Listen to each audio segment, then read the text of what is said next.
नमस्कार बच्चों, मैं प्रियंका शर्मा आज एक बार फिर आपके समक्ष 8वीं कक्षा की संस्कृत की पाठ्य पुस्तक दिव्यम के द्वितीय पाठ पुनर्मुष्को भव का हिंदी अनुवाद लेकर प्रस्तुत हुई हूँ।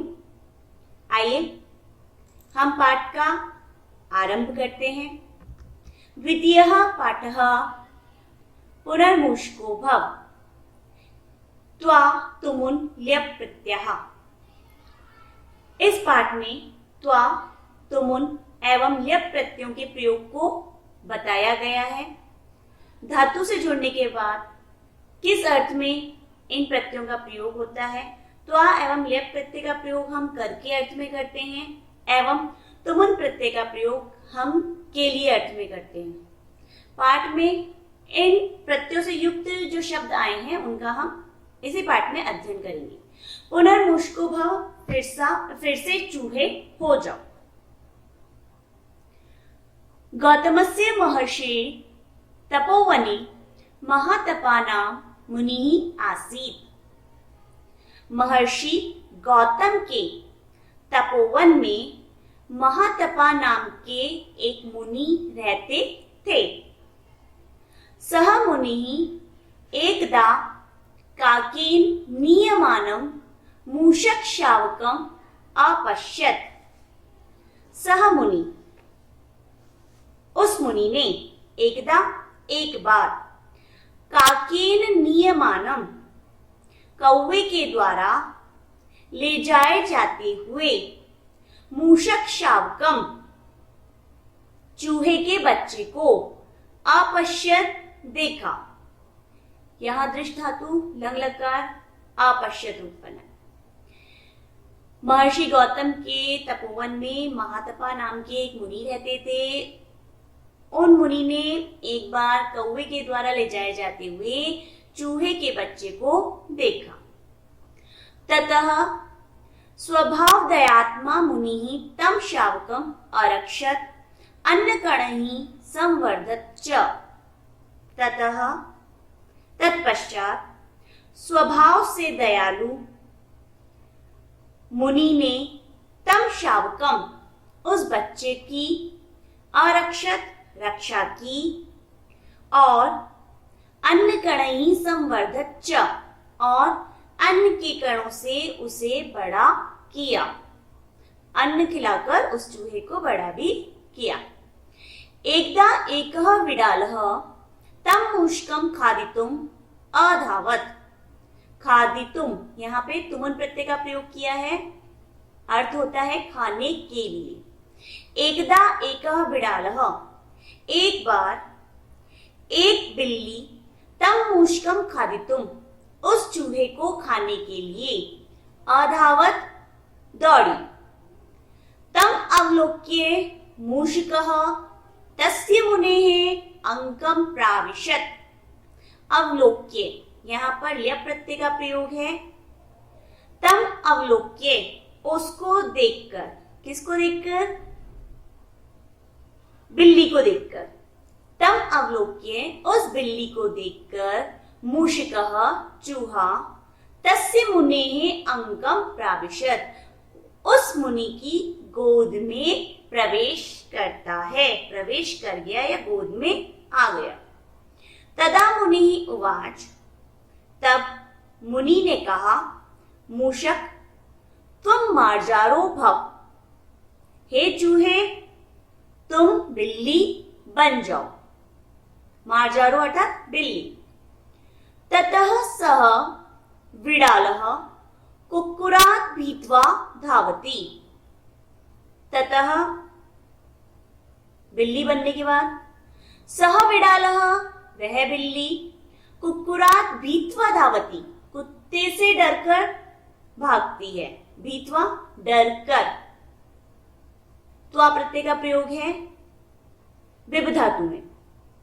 इदं दृष्ट्वा मुनिः अकथयत्, यह देखकर मुनि ने कहा, कुक्कुरात् विवेशी, कुत्ते से डरती हो, त्वम अपि कुक्कुरो भव, जाओ तुम भी अब कुत्ता बन जाओ। अधुना सः कुक्कुरः व्याघ्रात् भीतः भवति। अब वह कुत्ता व्याघ्रात् अर्थात सिंह से, शेर से, भीतः भवति, शेर से डरता है। मुनि ने जब देखा कि वो चूहा बिल्ली से डरता है तो उसने उसे बिल्ली बना दिया। फिर उसने देखा कि बिल्ली बनने के बाद वह कुत्ते से डरती है तो मुनि ने उसे कुत्ता बना दिया। अब आगे वह कुत्ता सिंह से डरता है। ततः सह मुनि तम कुक्कुरम व्याघ्रम अकरोत्। फिर उस मुनि ने तम कुक्कुरम, उस कुत्ते को, व्याघ्रम अकरोत्, शेर बना दिया। अथ स व्याघ्रः तपोवने एव वसति। अब शेर बनने के बाद वह जो व्याघ्र था, शेर था, वह उस तपोवन में ही रहता है। मुनिः च तं व्याघ्रं मूषको अयम् अनया कृपा दृष्टिया पश्यति। मुनि तं व्याघ्रं, उस शेर को, मूषको अयम्, यह चूहा है, अनया कृपा दृष्टिया पश्यति, इस कृपा दृष्टि से देखते हैं। क्योंकि चूहे से ही, उस मुनि ने चूहे से ही उसे शेर बनाया था, तो मुनि तो जानता है कि यह कौन है, यह एक चूहा ही है। इस प्रकार की कृपा दृष्टि से वह मुनि उस शेर को देखते हैं।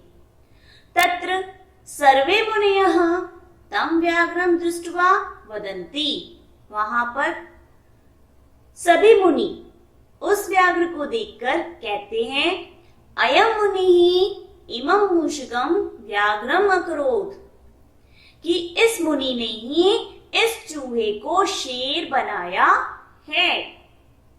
एतत् श्रुत्वा व्याघ्रः अचिन्तयत्। यह सुनकर शेर ने सोचा, विचार किया, यावदयं मुनिः जीवति तावदियं मे अपकीर्तिः न अपगमिष्यति। जब मुनियों को बात करते हुए सुना कि इस मुनि ने ही इस चूहे को शेर बनाया है, यह सुनकर शेर ने क्या सोचा कि यावदयं मुनिः जीवति, जब तक यह मुनि जिंदा रहेगा, जीवित रहेगा, तावदियं मे अपकीर्ति न अपगमिष्यति, तब तक यह मेरा अपयश दूर नहीं होगा। अपगमिष्यति दूर होना, न अपगमिष्यति दूर नहीं होगा। क्या अपयश था उस शेर का कि वह चूहे से शेर बना है और मुनि की कृपा से ही वह शेर बना है। इति विचार्य व्याघ्रः तं मुनिं हन्तुम् उद्यतः अभवत्। ऐसा विचार करके शेर तं मुनिं हन्तुम्, तुमुन प्रत्यय है के लिए अर्थ में, इति विचार्य, ऐसा विचार करके, व्याघ्र तं मुनिं हन्तुम्, उस मुनि को मारने के लिए उद्यतः अभवत्, तत्पर हो गया, तैयार हो गया। मुनिः अपि झटित्येव पुनर्मूषको भव इति उक्त्वा तं पुनः मूषकम् एव अकरोत्। जैसे ही वह शेर उस मुनि को मारने के लिए तत्पर हुआ, तैयार हुआ, मुनि अपि, मुनि ने भी, झटित्येव, शीघ्रता से, जल्दी से, पुनर्मूषको भव, फिर से चूहे बन जाओ, इति उक्त्वा, ऐसा कहकर, तम पुनः मूषकम एव अकरोत्, उसे फिर से चूहा ही बना दिया। अतएव उच्यते, इसलिए कहा जाता है, नीचः श्लाघ्य पदम प्राप्य स्वामिनं हन्तुमिच्छति, मूषको व्याघ्रतां प्राप्य मुनिं हन्तुं गतो यथा।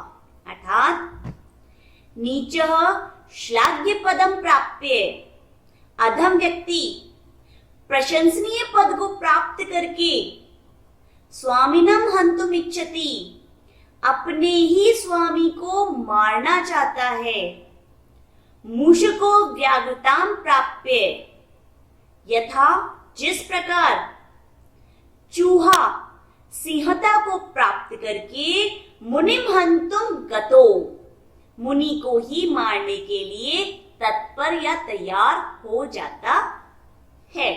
अर्थात यहां पे बताया है कि नीच व्यक्ति, अधम व्यक्ति की यह प्रकृति होती है कि यदि उसे एक प्रशंसनीय पद पर बिठा दिया जाए तो जिसके द्वारा वह उस प्रशंसनीय पद को प्राप्त किया है उसने, वह उस ही व्यक्ति को नुकसान पहुंचाता है।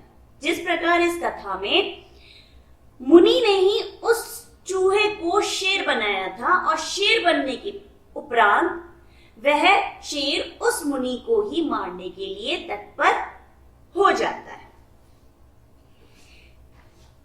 प्यारे बच्चों, आशा करती हूं कि आपको यह कथा बहुत ही रोचक लगी होगी और यह पाठ का हिंदी अनुवाद आपको अच्छे से समझ आया होगा।